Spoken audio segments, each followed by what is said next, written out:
Hello, everyone, and welcome to the void between reality and the land of hackin' nerds. And today, we are going to be taking a look at another Beastbox figure, in particular, the Beastbox Downspiral.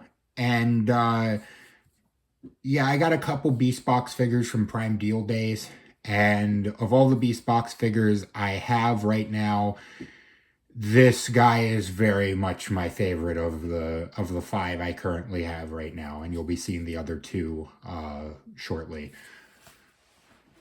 First of all, this figure is absolutely gorgeous. Like, the coloring on this thing is just beautiful. So you have these really nice translucent oranges, the really nice shade of dark blue, the light blue highlights, and the gold just all together just makes this a very pretty figure to look at. And he even has an action feature. He do a spin. He do be spinning. Spinning be what he do. So basically this top section of the figure rotates like such. And he also has this detail in here where let me see, dual turbocharger. That's cool. You can open up this little panel to see some inner working gold coolness. So before we go any further, we do of course have to check out the really cool art card with the stats on the back. So as you can see, he is intelligent. He's got some courage. He's a little speedy. He's got a lot of strength, but he's got no D. He is all O, no D. Now, the important test is, does his bio go as hard as Kaon's or Haron's? And it doesn't go as hard, but it still goes pretty hard. In Downspiral's extremely long life, it sometimes questions its purpose and goal of life. When in doubt, it tries to draw conclusions from philosophical reasoning, but before that, it will indiscriminately dismember a Beastbox brutally and watch the debris floating in the sea to stimulate brain to reach active status. So basically, in order to do the thinky, he has to do dismemberment. So he basically just finds another Beastbox, is like, hey, my brain's not working, but maybe it will be or maybe it'll start working if I tear you limb from limb. That's pretty metal, Downspiral, not gonna lie. That is pretty metal of a robot squid that turns into a box. Now, he does have some articulation, unlike some of the other Beastbox figures, in that all of his legs are on ball joints, and they have little swivels, but that's more or less for transformation. And of course, you saw the spinning mantle thing. Let me tell you guys something. I have been using this as a fidget. Like when I watch TV or I'm reading something on the computer, I will just be doing this just to keep my hands busy. So he is very autism friendly. He is a sensory friendly squiddy murder boy. And yeah, you can get him up on his legs, you can lay him down flat, and then he can just go and just attack and eat my camera or any of my other Beastboxes for that matter. I see you looking at my Power Rangers. All right, no, we're gonna transform you now so you don't eat anyone. Okay, so first things first, you just want to come down here and unpeg the tentacles from the rest of the body. Then you're going to take this section and swing it all the way around. Then you're going to take the tentacles and you want to turn them so that all of these blue little pieces here, so that they all fold inwards, or that they all are pointing inwards. And you want to make sure these emblems here are pointing in as well. So then you're going to come to the various tentacles and you're just going to fold these pieces in like so. And then there's going to be, this is the hard part of the transformation, getting the legs to behave. There's these little pegs and these little holes on the legs. So first you want to swing these outer legs in like that, and then just kind of finagle them together, and these will come undone, so you will have to kind of squish and reposition them sometimes. Yeah, this is the one part where I'm a little frustrated with the toy. By the way, the ball joints all seem to be nice and tight.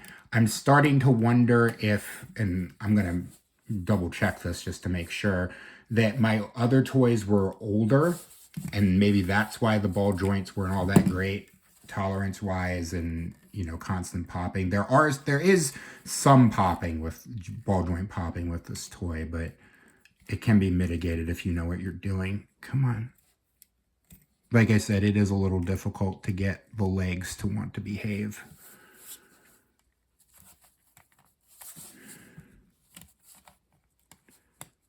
Okay.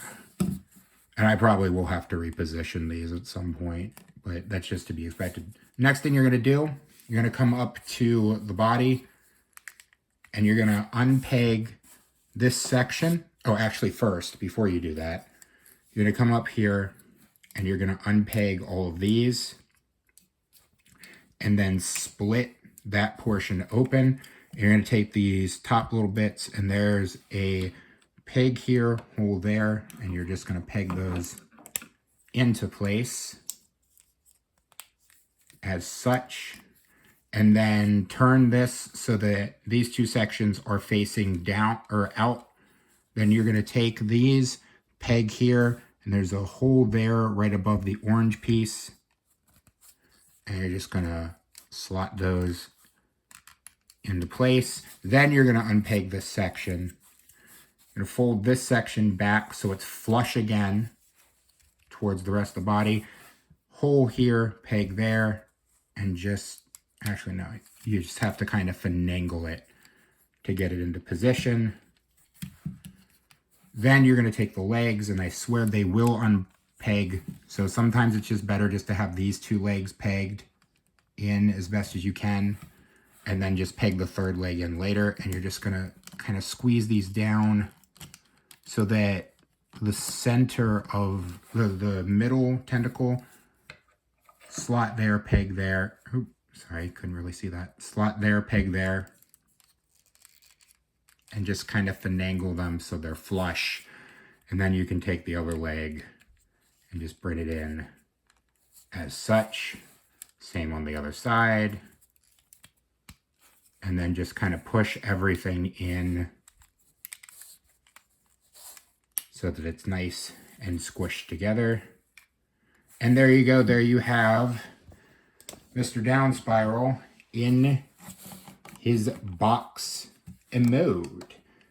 It's a nice box. I think one of the chief complaints is like with Beastboxes is, you know, why? Why is it a box? What is the point of the box? I think where these guys shine is it's interesting to see how 5.2 Toys can take a simple shape like a box and create so many different animals and robots and things like that out of the box. And I think this has a very nice box mode.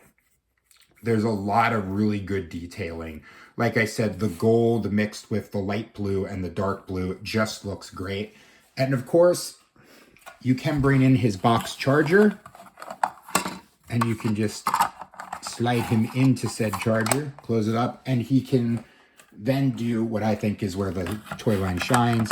He can connect with the rest of your boxes either on the sides or on the top, like such. And there's Wandering Star and Heron for those playing at home with all the different boxes I have. But yeah, I really like this. So I didn't mean to do that yet. You know, you have to get him back into robot mode before you can finish up, Ryan. Come on. Or beast mode in this case. So to get him back, you're just going to unplug all the tentacles that you spent like 5 minutes trying to finagle into place. Next, you're just going to take that whole top section and you're just going to, there's a hole here, peg there. You're just going to slot that into place. Then you can unpeg the two halves of the mantle, slide those up, and then you can just close those pieces and then just move these around so that they can squish together. And sometimes it is a little hard to keep them together. So then you're just going to come down to the legs and just, first things first, you're going to turn this part around.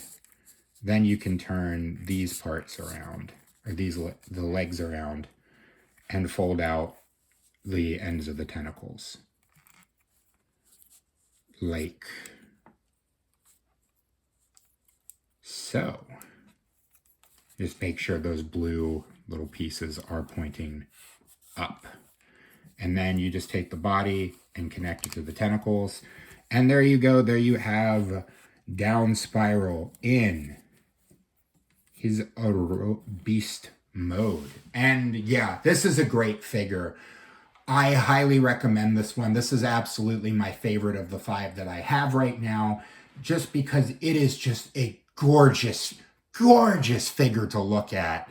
And be him in box mode or animal or squid mode, he just really shines. And this is an indication of what the Beastbox form can do.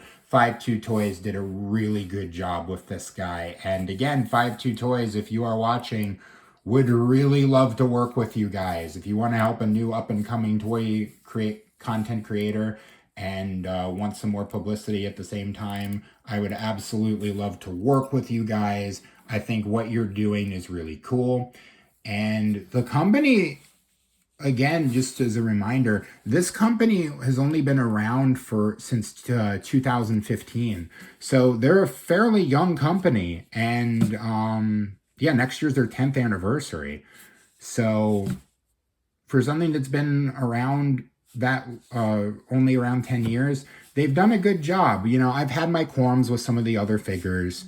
Wandering Star was kind of, you know, from a joint tolerance sort of thing, was, I don't say disappointing, but just not where, I'd like it to be. And Haran's great, just his ball joints are a little loose, but this guy's ball joints are nice and tight, so they're obviously learning and growing, which is what you like to see, because you need innovation in the toy space. The big thing about the Beastbox is they're something different, right? They're not just figure that turn into animal, or robot that turn into animal and or car. They actually have something interesting that they bring to the table, something new. And like I said, it's interesting to see what they can squeeze out of a shape as simple as a box. So yeah, there is Beastbox Downspiral. Definitely recommend him. Pick him up, especially if he's on sale. Even for full price, he is a very good figure because of just how gorgeous this figure is.